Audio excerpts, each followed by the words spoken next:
विवाह की रात कुंभकर्ण को उनकी पत्नी करकटी ने कैसे जगाया। दोस्तों, लंका नगरी उस दिन दीपों की स्वर्णिम आभा से जगमगा रही थी। महलों में बीड़ाओं की मधुर धुन गूंज रही थी। राक्षस राज रावण के छोटे भाई कुंभकर्ण का विवाह सुंदर, बुद्धिमती और साहसी राजकुमारी करकटी के साथ संपन्न हुआ था। पूरे राज्य में उत्सव का वातावरण था।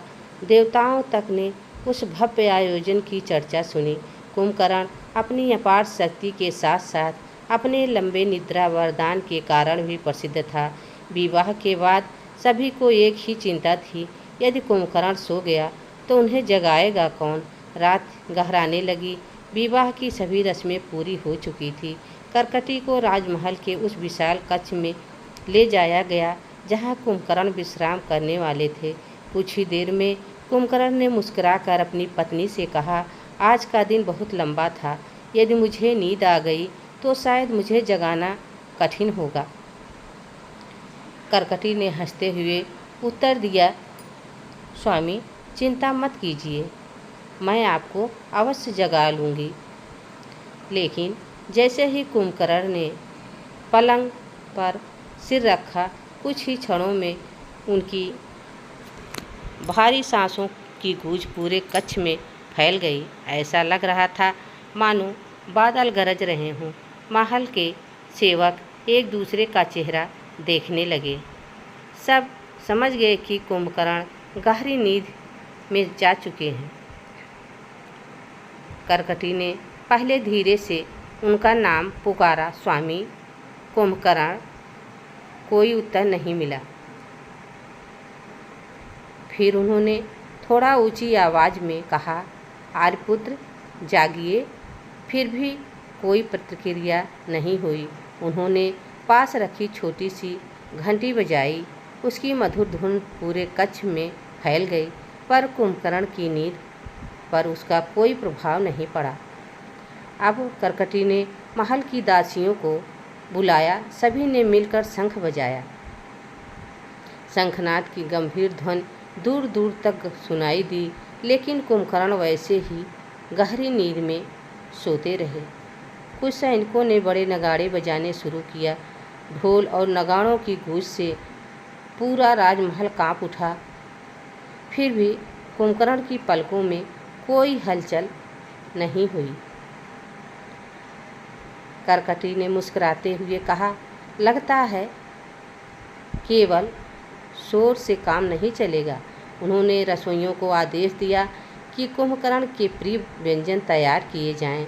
थोड़ी ही देर में स्वादिष्ट पकवानों की सुगंध पूरे कक्ष में फैल गई।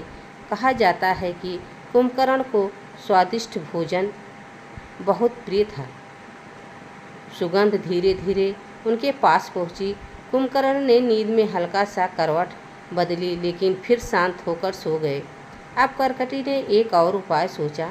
उन्होंने कुंभकर्ण का हाथ अपने हाथों में लिया और शांत स्वर में कहा, स्वामी आपके परिवार के सभी लोग आपका इंतजार कर रहे हैं, कृपया जागिए। उनकी मधुर आवाज़ और स्नेह भरे शब्दों ने जैसे कुंभकर्ण के मन तक पहुंचने का मार्ग बना लिया। कुछ क्षण बाद उनकी उंगलियां हल्की सी हिली। फिर उन्होंने धीरे धीरे अपनी आंखें खोली। जागते ही उन्होंने आश्चर्य से पूछा, क्या मैं सचमुच सो गया था? करकटी हंस पड़ी और बोली, हाँ स्वामी, आपको जगाने के लिए शंख, नगाड़े, घंटियाँ और आपके प्रिय भोजन तक का सहारा लेना पड़ा। कुंभकर्ण भी हंस पड़े। उन्होंने कहा, तो आज से मुझे विश्वास हो गया कि मेरे जीवन में ऐसी संगिनी आई है जो धैर्य और बुद्धि दोनों में अद्वितीय है। इसके बाद दोनों राजमहल के प्रांगण में पहुँचे, जहाँ परिवार के सभी सदस्य उनकी प्रतीक्षा कर रहे थे। रावण ने हंसते हुए कहा, भाभी, यदि आप कुंभकर्ण को जगा सकती हैं तो सचमुच आप असाधारण नहीं हैं। करकटी ने विनम्रता से उत्तर दिया, बल से नहीं, धैर्य और प्रेम से कठिन कार्य भी पूरे हो जाते हैं। उस रात लंका के राजमहल में हंसी और आनंद का वातावरण छा गया। सभी ने करकटी की बुद्धिमानी और प्रशंसा की। कुंभकर्ण ने भी अपनी पत्नी का सम्मान करते हुए कहा कि सच्चा साथ वही है जिसमें धैर्य, समझदारी और विश्वास हो। इस प्रकार विवाह की पहली रात किसी चमत्कार या युद्ध से नहीं, बल्कि धैर्य, स्नेह और बुद्धिमत्ता से यादगार बन गई। यह कथा हमें यह सिखाती है कि कठिन परिस्थितियों में भी शांत मन, प्रेम और समझदारी सबसे बड़ी शक्ति होती है। दोस्तों, यह वीडियो आप सबको कैसी लगी कमेंट में ज़रूर बताना। चैनल पर नए हो तो लाइक सब्सक्राइब ज़रूर करना। तब तक के लिए जय श्री राम, जय सिया राम। धन्यवाद।